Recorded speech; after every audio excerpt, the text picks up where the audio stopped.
네, 반갑습니다. 지난 주간 며칠 동안 꽤 추웠죠. 그렇지만 꽃샘 추위도 봄의 기운 앞에서는 오래가지 못하는 것 같습니다. 오늘은 겨울과 봄이 공존하는 날입니다.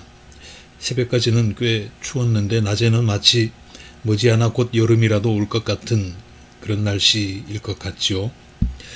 일교차가 20도 이상 나니까 이따가 오후에 혹시 외출 계획이 있는 분들은 옷차림에 주의를 기울여야 하겠습니다. 어쨌든 좋은 계절이 왔습니다. 계절의 변화와 함께 여러분의 몸이 풀려서 더 건강해지기를 바라고, 여러분의 마음이 풀려서 더 즐거워지기를 바라고, 또한 여러분의 살림살이까지 술술 풀려서 더 여유로워지기를 주님의 이름으로 축복합니다. 제가 방금 여러분의 몸도 풀리고 마음도 풀리기를 기원한다고 말씀을 드렸는데 이게 말처럼 쉽지는 않지요. 아직은 저나 여러분이나 몸과 마음과 영혼이 완전하지는 못합니다. 그렇지만 우리가 누굽니까? 하나님께서 가장 아끼시고 사랑하시는 자녀들이잖아요. 믿음 안에서 살면 믿음대로 됩니다. 불신 안에서 살면 불신대로 되지만 믿음 안에서 살면 반드시 믿음대로 됩니다. 반드시 그렇게 될 겁니다. 자, 그렇기는 하지만 악마란 놈은요, 참 영특하잖아요. 그래서 우리를 괴롭히려고 늘 애를 씁니다. 악마가 눈에 보인다면 참 좋겠습니다만 눈에 보이지도 않고 그런 가운데서 호시탐탐 빈틈을 노리고 있습니다. 그게 악마의 직업이니까 그러려니 하고 살아야죠. 그리고요, 또 세상에 이런 악마가 없으면 사실은 재미도 없을 것 같습니다. 자, 문제는 이 악마가 우리에게 다가오면 어떻게 해야 하는가, 그거를 우리가 잘 숙지하고 있어야 되는데 이렇게 하면 됩니다. 무서워하지도 말고요, 떨지도 말고요, 그래 너 왔어? 이렇게 쿨하게 아는 척만 해주면 됩니다. 악마가 우리를 공격하기 위해서 무기를 많이 준비해 놓고 있는데요. 어떤 무기가 있겠습니까? 이런 것들이 있습니다. 먼저 악마는요, 슬픔을 가지고 우리를 공격합니다. 우리에게 슬픔을 가져다 줘요. 그리고 때로는 외로움을 들고 오기도 합니다. 악마의 무기 중에는 두려움도 있습니다. 우리가 무슨 일을 앞두고 두려워서 덜덜 떨면 악마가 얼마나 즐거워하겠습니까? 그것뿐만이 아닙니다. 이놈은 무료함과 무기력증도 가끔 써먹습니다. 가끔 그럴 때 있죠. 세상에 재미있는 일이 없습니다. 즐거운 일이 없습니다. 아무것도 하기 싫습니다. 꼼짝을 하기 싫습니다. 그럴 때는 이렇게 생각하시면 됩니다. 아하, 악마란 놈이 내 옆에 와 있구나. 내가 쩔쩔 매는 모습을 보고 얼마나 기뻐할까. 그렇지만 그게 네 마음대로 될까 모르겠네. 그렇게 지나가면 됩니다. 자, 그런데 슬픔이나 외로움이나 두려움이나 무기력증 등등 이런 것들은 그래도 견딜만은 합니다. 치명적이지는 않습니다. 그런데요, 악마가 사용하는 가장 무서운 무기가 무엇인지 아십니까? 악마가 사용하는 가장 무서운 무기는 분노입니다. 우리에게 마구 화를 돋우어요. 그러면 10중 8구는 거기 넘어갑니다. 아까 말씀드린 슬픔이나 외로움이나 두려움이나 무료함이나 무기력증 같은 것들, 이런 것들이 오면 나만 괴로우면 됩니다. 그리고 시간이 지나면 대부분 해결되기도 하고요. 근데 분노는 이거는 성격이 다릅니다. 성질이 달라요. 이건 마치 무엇하고 같은가 하면 휘발유 앞에 있는 성냥 같습니다. 우리에게 분노가 치밀어 오릅니다. 그래서 그걸 폭발시켜요. 그러면 그거는 휘발유 앞에서 성냥을 그어대는 행동이라는 거예요. 대단히 위험합니다. 그렇게 하면 나만 다치는 게 아니라 상대도 다치고요. 아무런 상관도 없는 제3자까지 피해를 봅니다. 그리고 이건 돌이킬 수도 없고요. 한번 터지면 회복 불능 상태가 되어버립니다. 자, 성경에 나오는 얘기인데 누가복음서에 나오는 얘기입니다. 예수님께서 이제 내 때가 되었구나 해서 예루살렘으로 올라가실 작정을 하셨습니다. 그래서 예루살렘으로 길을 나서셨는데 그때 이런 일이 있었습니다. 먼저 선발대를 보냈습니다. 왜 우리도 어떤 중요한 일이 있고 행사를 앞두고 있으면 예행 연습도 하고 선발대도 보내고 그렇게 하잖아요. 이번 주 다음 주에 이제 우리가 코로나19 백신 접종을 시작하는데 그거 운반하는 것도 사전 연습도 하고 예행 연습도 하고 리허설까지 다 마쳤답니다. 이런 것처럼 예수님도 예루살렘으로 올라가시기 전에 선발대를 먼저 보냈습니다. 숙소도 알아보고 가는 길에 무슨 문제는 없는지 동선도 확인하고 그래야 되죠. 자, 그런데 선발대가 예루살렘 가는 길목에 있는 사마리아 사람들의 마을에 들렀습니다. 근데 사마리아 사람들은 예수님의 일행을 안 도와주려고 했어요. 자기네 마을에 들어오지도 못하게 했습니다. 저 사람들이 예루살렘으로 간다? 그러면 뭔가 소요 사태가 일어날 수도 있을 텐데 우리까지 덤터기를 쓰면 안 되지. 그렇게 생각했는지도 모르죠. 어쨌든 거절했습니다. 제자들이 화가 단단히 났죠. 그 가운데서도 야고보와 요한이 펄펄 뛰면서 말했습니다. 선생님, 저놈들이 나쁜 놈들입니다. 은혜도 모르고 선생님께서 자기들한테 베풀어 주셨던 은혜도 모르고 선생님을 능멸하고 있습니다.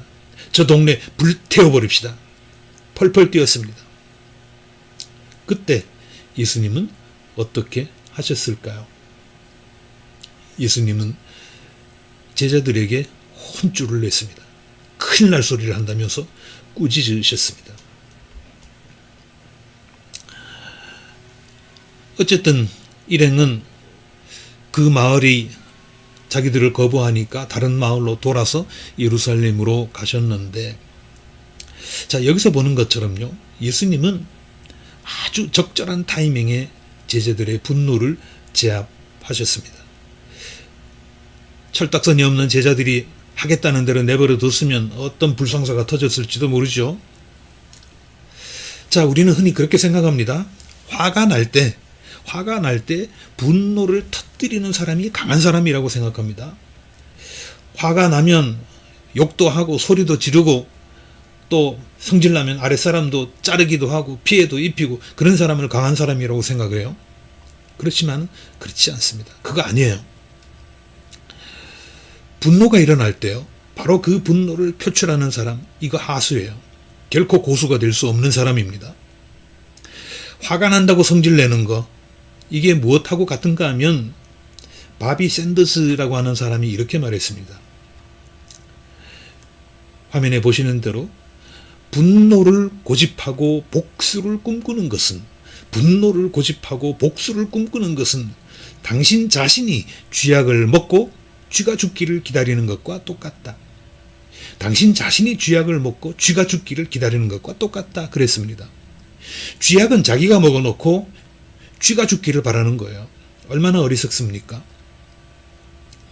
우리가 분노를 바라면은요, 그것은 분노의 대상이 아니라 내 자신을 고통스럽게 만드는 일이라는 거예요.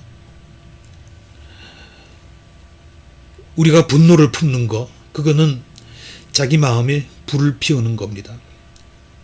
복수를 꿈꾸는 거는 마음에 비수를 감추고 있는 거예요. 마음에 불 지피면 어떻게 됩니까? 자기부터 타게 되죠. 남에게 가기 전에 자기부터 타게 됩니다. 옷 속에 비수를 감추고 있으면 어떻게 됩니까? 남에게 그 칼끝이 가기 전에 자기 자신부터 찌르게 됩니다. 이거 손해나는 짓이잖아요. 왜 이렇게 미련한 짓을 합니까?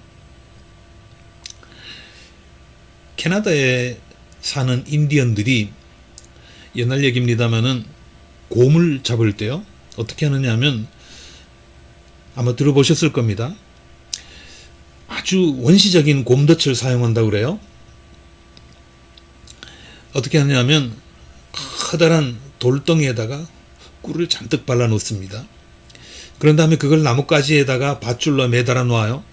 그러면 곰이란 놈이 꼭 곰처럼 미련스럽게 거기에 달려듭니다. 먹음직스러운 먹이라고 생각을 하겠죠. 다가와서 발길질을 합니다. 그럼 어떻게 됩니까? 돌덩이가 시계추처럼 움직이겠죠. 그러면 곰을 때릴 거 아니에요. 곰은 화가 나서 더 세게 발길질을 합니다. 곰이 돌덩이를 세게 때리면 때릴수록 어떻게 됩니까? 돌덩이는 더 큰 반동으로 곰을 후려치겠죠. 이래서 마침내 곰이 나가 떨어지는 겁니다. 그러면 곰덫을 놨던 사람은 룰루랄라 하면서 가서 곰을 잡겠죠. 곰이 곰인 게 곰은 그걸 멈출 생각을 못해요. 저놈이 나를 때렸겠다? 그러면 나도 본때를 보여줘야지. 그것만 생각합니다. 그럼 어떻게 돼요? 곰의 분노만 점점 증폭되겠죠. 그렇게 하지 않고 곰이란 놈이 침착하게 생각이라는 걸 할 줄 안다면 어떻게 하겠습니까? 가만히 관찰하겠죠.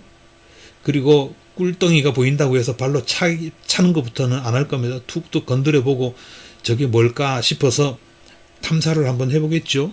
그러고 난 다음에 저거 별거 아니네 이렇게 판단을 할 거예요. 그러고 나서 가만히 둘 겁니다. 시간이 지나면 멈추겠죠. 그러면 그때 이빨로 밧줄을 잘라서 돌덩이를 떨어뜨린 다음에 거기에 묻은 꿀을 핥아 먹을 겁니다. 사람이 곰보다 나을 것 같습니까? 아까 우리 곰 얘기 보면서 저 곰이니까 그러지. 사람은 곰보다 나을까요? 아니에요. 그래서 곰보다 낫지 않기 때문에 일이 쓸데없이 커진 경우가 많습니다. 자, 누군가가 우리에게 부당한 행동을 합니다. 나에게 분노가 일어납니다. 그때 내가 광광대면서 펄쩍펄쩍 뛰면 나를 미치게 만든 그 인간, 나를 화나게 만든 그 인간, 내가 잘못했네, 이제 그만해야지, 그러겠습니까? 아니잖아요. 천만에 그럴 일이 없습니다. 더 재밌어 하면서 하던 짓을 계속 할 겁니다. 그러면 누가 손해봅니까? 나만 손해죠. 왜 그런 미치는 장사를 합니까? 그러면 안 되고요. 어떻게 해야 되냐면 제가 방법을 알려드리겠습니다. 잘 들어보시기 바랍니다. 자, 일단 여러분에게 분노를 유발한 그 사람 생각 속에서 잠깐 치워 놓으세요. 그거 잊어버리려고 한다고 잊어버리지도 않고요. 그냥 잠깐만 옆으로 밀어 놓으면 됩니다. 이렇게 잠시 한쪽으로 밀쳐 놓고 그런 다음에 어떻게 하는가 하면 분노는 계속 될 거 아니에요.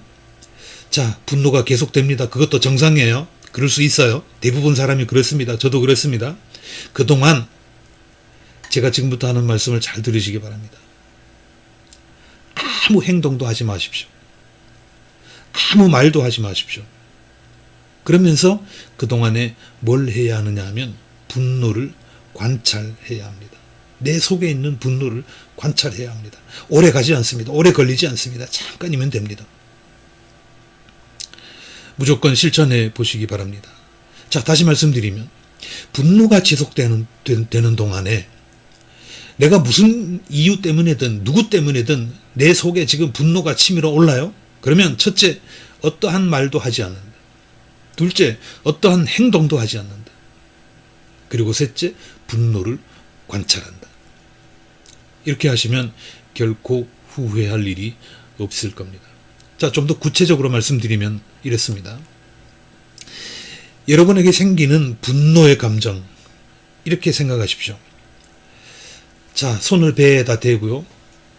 배꼽이 있죠. 배꼽 위에 늑골 그 근처에 빨간 불덩이가 있다고 생각하십시오. 배꼽 위에 늑골 밑에 빨간 불덩이가 지금 불불 끓고 있습니다.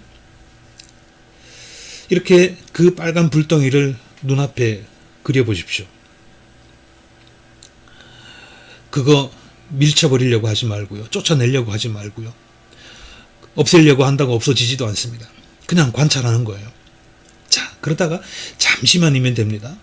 조금 진정이 되면 양손으로 빨간 불덩이를 곱게 감싸줘 보십시오. 가만히 손으로 감싸주면 이게 생각보다 뜨겁지 않네, 그렇게 느끼게 될 겁니다.